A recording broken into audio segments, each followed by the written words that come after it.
Good morning student. आज की हमारी जो हिंदी की क्लास है उसका विषय है काव्य गुण। काव्य के गुण क्या होते हैं? जिस प्रकार मनुष्य एक मनुष्य होता है उसके गुण होते हैं। अब जैसे वो सुंदर है, स्वाभिमानी है, ईमानदार है, उसके अंदर वीरता है, उत्साह है, जोश है, उसी प्रकार जो एक कविता है, कविता के भी क्या होते हैं? गुण होते हैं। कविता की शोभा बढ़ाते हैं। ये जो गुण है ये कविता को सुंदर बनाते हैं, उसकी शोभा बढ़ाते हैं। ठीक है।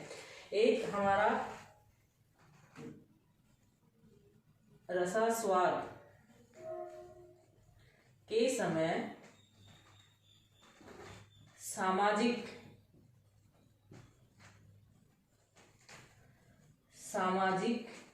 के चित्त की तीन अवस्थाओं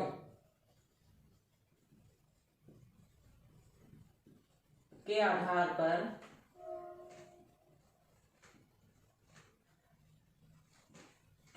पर काव्य के जो गुण हैं वो निर्धारित किए जाते हैं। रसास्वाद का होता है जब हम कविता का अध्ययन करते हैं, जब हम कविता पढ़ रहे हैं और कविता पढ़ते समय जब हम आनंद की अनुभूति करते हैं, कविता पढ़ते समय हमें जब आनंद आता है उसको बोलते हैं रसास्वाद। सामाजिक मतलब जो कविता को पढ़ने वाले जो लोग हैं के चित्त का होता है हृदय की तीन अवस्थाओं के आधार पर जो काव्य के गुण है वो निर्धारित किए जाते हैं। वो तीन अवस्थाएं हैं, एक है द्रुति, एक है दीप्ति और एक है व्यापक।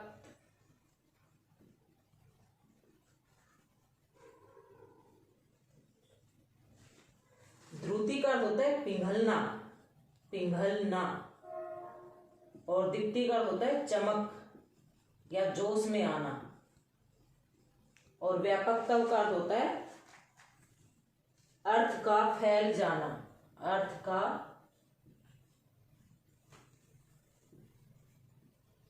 जाना। जिस प्रकार हम रेत में जब हम पानी डालेंगे तो जो पानी है वो रेत के सभी कणों में तुरंत फैल जाता है, उसी प्रकार कविता को पढ़ते समय हमारे मन में मतलब हम तुरंत उसके अर्थ को क्या कर लेंगे? पहचान लेंगे या उसका अर्थ हमारे बिल्कुल समझ में आ जाता है, वो है व्यापकता। तो इसी के आधार पर द्रुति मतलब पिघलना। अब जब हम काव्य को पढ़कर क्या हो जाए, भाव विभोर हो जाए या हमारा हृदय पिघल जाए, तो उसके आधार पर ये है माधुर्य गुण। और दीप्ति चमक, जिस काव्य को पढ़कर हम चमक उठे, हमारे चेहरे पर जोश आ जाए, हम चमक जाएं, उसको हम बोलते हैं ओज गुण। और व्यापकता इसको हम बोलते हैं प्रसाद गुण।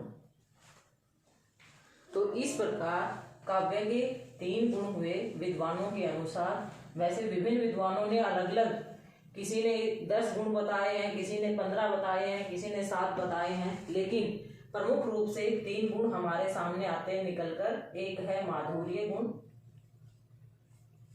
दूसरा है ओज गुण और तीसरा है प्रसाद गुण। सबसे पहले माधुर्य गुण।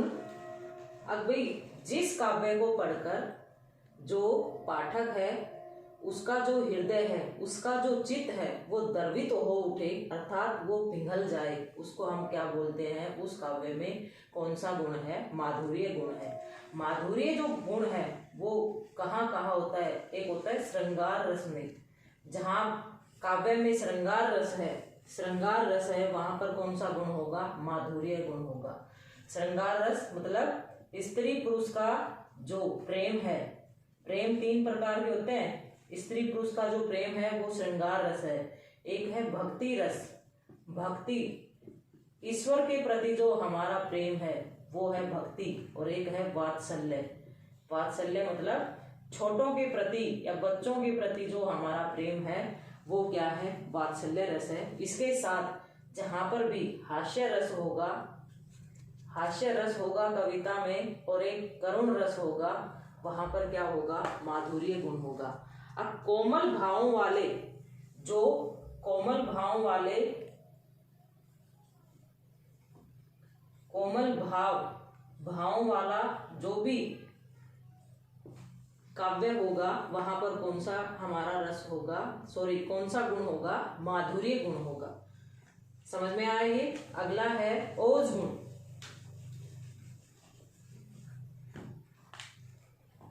अभी जिस काव्य को पढ़कर जो हमारा हृदय है, वो मतलब जो काव्य हमारी हृदय की जो दीप्ति है उसका कारण बने, अर्थात हमारे मन में जोश पैदा करे, उत्साह पैदा करे, जोश उत्साह पैदा करे, वहां पर कौन सा गुण होगा, ओज गुण होगा। अभी जिस काव्य को पढ़कर हमारे अंदर हमारा चेहरा चमक उठे, दीप्ति मतलब चमकना, और हमारे अंदर जोश आ जाए, उस काव्य में क्या होगा, ओज गुण होगा। और जो ओज गुण है ये कहाँ होगा, अब जो कठोर ध्वनि वाले जो वाक्य हैं उनमें कौन सा गुण होगा, ओज गुण होगा। एक द्वितीय व्यंजन होते हैं, जैसे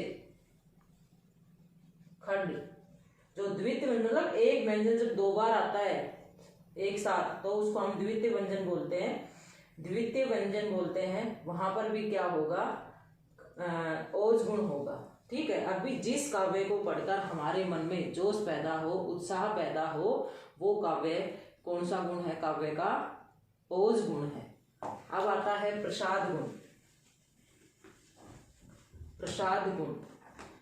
प्रसाद अभी कविता को सुनते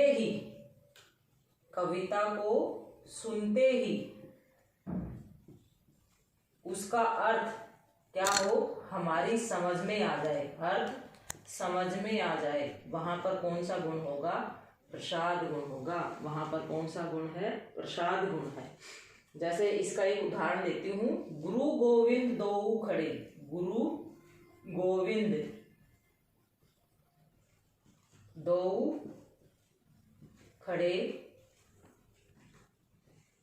काके लागू पाय।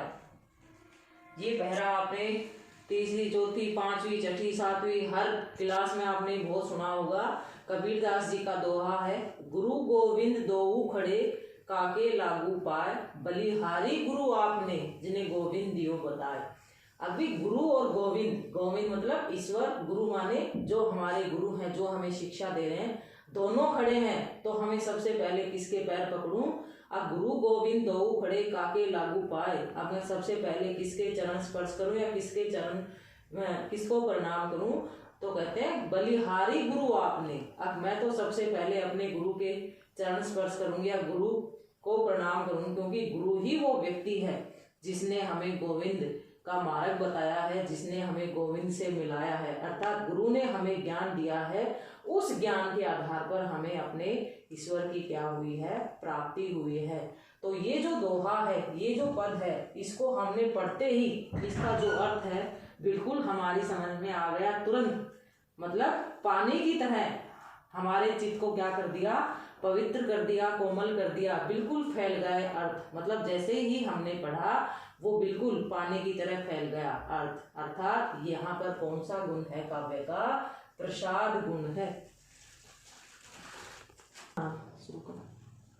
तो इस प्रकार हम देखते हैं, अब जो काव्य है, अभी कविता की सुंदरता को बढ़ाने के लिए, कविता की शोभा को बढ़ाने के लिए एक शब्द है शोभा।